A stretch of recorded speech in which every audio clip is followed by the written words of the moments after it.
Bismillahirrahmanirrahim. Assalamualaikum warahmatullahi wabarakatuh. Bagaimana kabar hari ini? Semuanya saya doakan selalu dalam keadaan sehat walafiat. Amin Allahumma amin.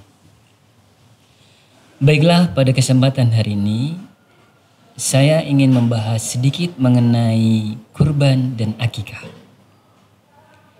Tujuan pembelajaran hari ini adalah 1.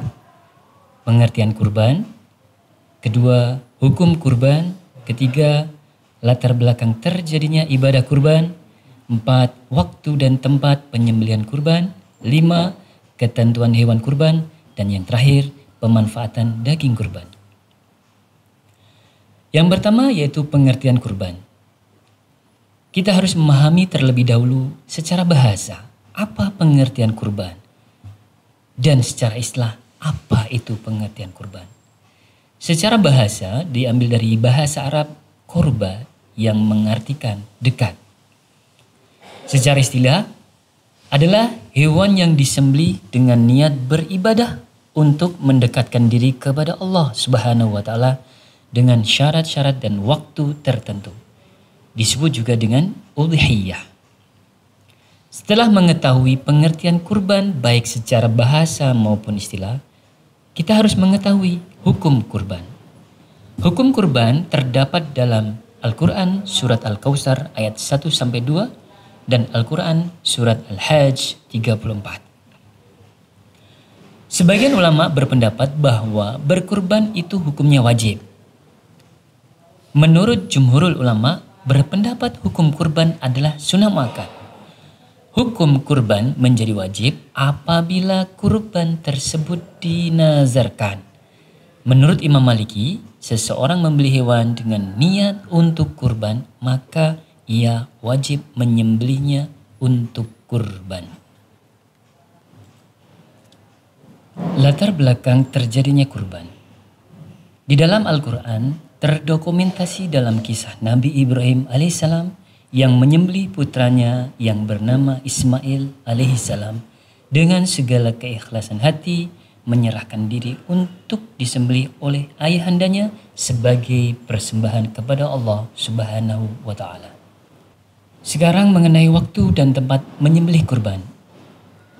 Waktu yaitu mulai sejak selesai sholat Idul Adha sampai terbenam matahari tanggal 13 Dzulhijjah. Sedangkan tempatnya sebaiknya dekat dengan tempat pelaksanaan sholat Idul Adha. Ketentuan hewan kurban. Hewan kurban yang dimaksud antara lain, yang pertama yaitu unta, yang kedua kerbau, 3 sapi, yang keempat kambing, dan yang terakhir yaitu domba. Ketentuan cukup umur, yang pertama domba sekurang-kurangnya berumur 1 tahun atau telah tanggal giginya. Yang kedua, kambing biasanya sekurang-kurangnya berumur 1 tahun, sedangkan unta sekurang-kurangnya berumur 5 tahun, sapi atau kerbau minimal berumur 2 tahun, jika seekor kambing atau domba hanya untuk 1 orang, sedangkan unta, sapi atau kerbau masing-masing bisa untuk 7 orang. Apa sih tujuan daripada kurban? Kurban bertujuan untuk 1. Mendekatkan diri kepada Allah. 2. Memperoleh keridhaan Allah. Dan yang terakhir sebagai ibadah sosial untuk menyantuni orang-orang lemah. Pemanfaatan daging kurban.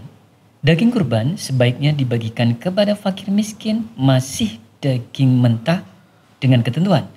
1/3 untuk yang berkurban dan keluarganya. 1/3 untuk fakir miskin. Dan 1/3 lainnya untuk hadiah kepada masyarakat sekitar atau disimpan agar sewaktu-waktu bisa dimanfaatkan. Apabila kurban diniatkan sebagai nazar, maka daging wajib diberikan kepada fakir miskin. Yang berkurban tidak boleh mengambilnya meskipun sedikit. Sunnah dalam menyembelih. Yang pertama, membaca basmalah, membaca sholawat, menghadapkan hewan ke arah kiblat, menggulingkan hewan ke arah rusuknya, memotong pada pangkal leher, serta memotong urat kiri dan kanan leher hewan. Yang kedua yaitu membaca takbir, terus membaca doa yang diajarkan Rasulullah. Yang terakhir orang-orang yang berkurban menyembelih sendiri hewan kurbannya. Di atas adalah sunnah-sunnah dalam menyembelih. Yang terakhir yaitu hikmah kurban. Hikmah kurban sendiri, yang pertama untuk kurban, untuk orang yang berkurban. Yang kedua untuk penerima kurban. Yang terakhir untuk kepentingan umum. Hikmah kurban bagi yang berkurban, 1. Menambah kecintaan kepada Allah. 2.